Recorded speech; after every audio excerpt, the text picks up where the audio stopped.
Yes, got a 2.5mm headphone jack adapter, plug. Anyway, so I've had this PowerBook 1400C for a fairly long time. I got it in 2017, it was given to me by a friend at the time, and since then, I've never been able to get it to work. I got with it an original power adapter that didn't seem to work, and since then I've just not been able to find one. I was looking on eBay a couple of days ago and they seem to be going for really expensive prices, upwards of 50 to 60 quid, which just doesn't seem right.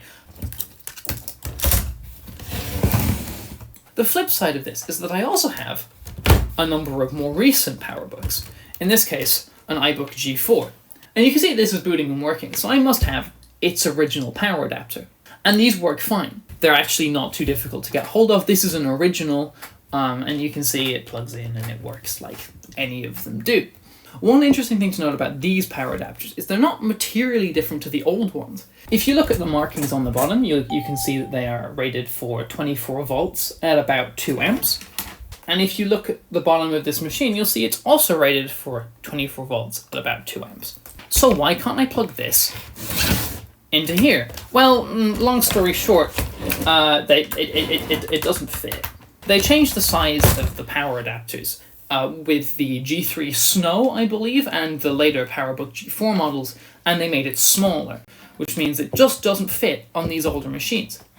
But that's not a problem we can't solve. Now the solution is really simple. A 2.5 to 3.5mm headphone jack adapter. Now to make it fit properly, you'll have to add a little bit of a sleeve to the end pin. Here I'm just using electrical tape. But with that done, pop it on. And pop it in. Now to prove to you there's no bullshit here, it doesn't have a battery, there's no additional wires, all you gotta do is plug in the little cable and it turns on. And it will boot. So yeah, if you have one of these machines and you don't have a power adapter, you can get these much cheaper off eBay, although do be careful, they do sell fakes that look kind of real. But for this, it probably wouldn't even matter that much. And all you need to do is get a small headphone jack adapter. Cannot guarantee this works the other way, but specifically for the new iBook to old PowerBook adapters, this does work just fine.